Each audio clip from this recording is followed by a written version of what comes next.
Hello बच्चों, परीक्षा हमारे बहुत करीब आ रहा है।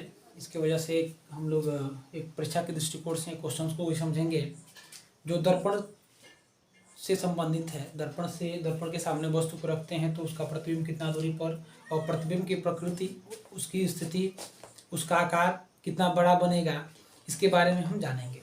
आइए क्वेश्चन को देखते हैं। क्वेश्चन है कि अवतल दर्पण की फोकस दूरी 10 सेंटीमीटर है। एक कोई अवतल दर्पण है, अवतल दर्पण की जो फोकस दूरी है वो क्या है, 10 सेंटीमीटर है, और दर्पण से 20 सेंटीमीटर की दूरी पर वस्तु रखी गई है। ठीक है, स्थित जो है वस्तु का प्रतिबिंब दर्पण से कितनी दूरी पर बनेगा। देखिए, सबसे पहले हम जानेंगे कि अवतल दर्पण क्या होता है। देखिए, अवतल दर्पण का मतलब होता है, दर्पण आप पढ़े होंगे, ठीक है, कि दर्पण जो होता है वो किसी कांच के खोखले गोले के पृष्ठ का भाग होता है, जिसके दो पृष्ठ होते हैं, दो भाग होते हैं, एक होता है अवतल और एक होता है उत्तल। तो अवतल में क्या होता है कि दर्पण में जो गोलीय पृष्ठ होता है उसमें इस प्रकार लेप लगाया जाता है कि उसके दबे हुए तल से प्रकाश का क्या हो, परावर्तन हो। यह हो गया हमारा अवतल दर्पण। और इस अवतल दर्पण का जो फोकस होता है वो क्या होता है, इसका केंद्र यहाँ है और फोकस मिड पॉइंट यहाँ होता है। यह दर्पण का क्या होता है, ध्रुव होता है। तो दर्पण के सामने वस्तु को रखी गई है। दर्पण से कितना सेंटीमीटर दूरी पहले रखी गई हो, फोकस दूरी इसकी 10 है और 20 सेंटीमीटर की दूरी पर वस्तु रखी गई है।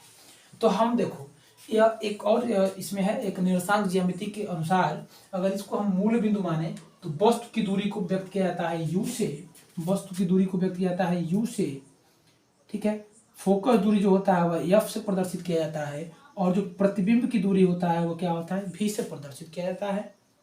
अब हम देखेंगे तो जो मूल बिंदु की यदि दाहिने तरफ होगा तो इधर होगा तो प्लस रखेंगे जो भी चीजें होंगी, और इधर होगा तो क्या रखेंगे, हम माइनस में रखेंगे। ठीक है, तो यहाँ इस साइड है, फोकस भी इधर ही है, अवतल है, तो अवतल का जो फोकस कितना है, अवतल दर्पण की फोकस दूरी 10 सेंटीमीटर, तो -10 सेंटीमीटर। ठीक है, और जो वस्तु कहाँ है, दर्पण से कितनी दूरी पर है, 20 सेंटीमीटर, तो माइनस क्या हो जाएगा, 20 सेंटीमीटर।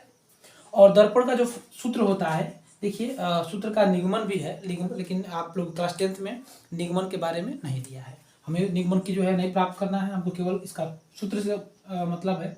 सूत्र होता है 1/f = 1/v + 1/u।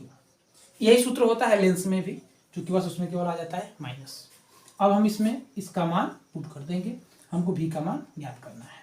क्या हो जाएगा, 1/f का मान -10 = 1/v और प्लस 1/-20। अब क्या हो जाएगा, 1/-10 हम कर देंगे, हर हमारा माइनस में नहीं रहता है इसीलिए, और माइनस को ऊपर भेज दिए, 1/v, और यह माइनस प्लस क्या हो जाएगा, -1/20।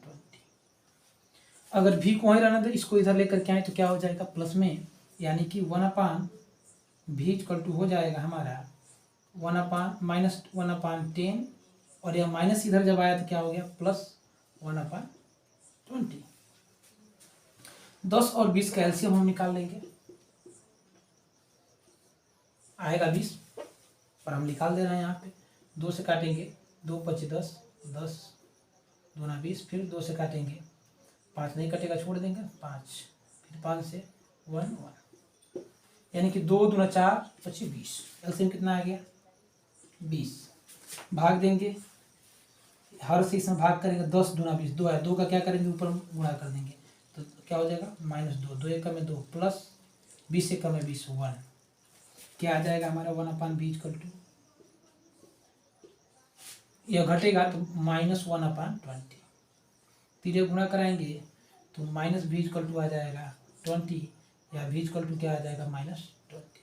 मतलब प्रतिबिंब जो बनेगा वो कहाँ बनेगा, 20 सेंटीमीटर के दूरी पर ही बनेगा।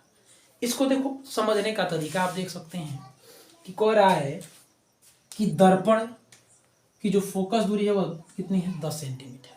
प्रतिबिंब कितनी दूरी पर रखी गई है, 20 सेंटीमीटर की दूरी पर रखी गई है।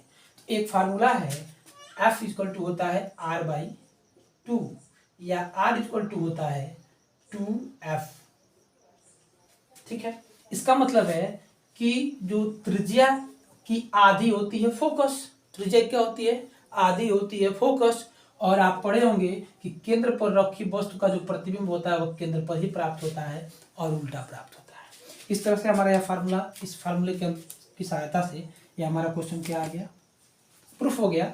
इसका मान आएगा क्या, v इक्वल टू, प्रतिबिंब भी कहाँ बनेगा, जहां वस्तु था ए बी, वहीं इसका प्रतिबिंब प्राप्त होगा ए डैश और बी डैश, यानी कि वस्तु के बराबर वास्तविक और उल्टा प्रतिबिंब प्राप्त होगा। ठीक है, अगर लिखने की अगर आ जाता है कि उस प्रकृति बताइए तो प्रकृति लिख देंगे उल्टा, वास्तविक और वस्तु के बराबर। ठीक है, अब इसको देख लीजिए।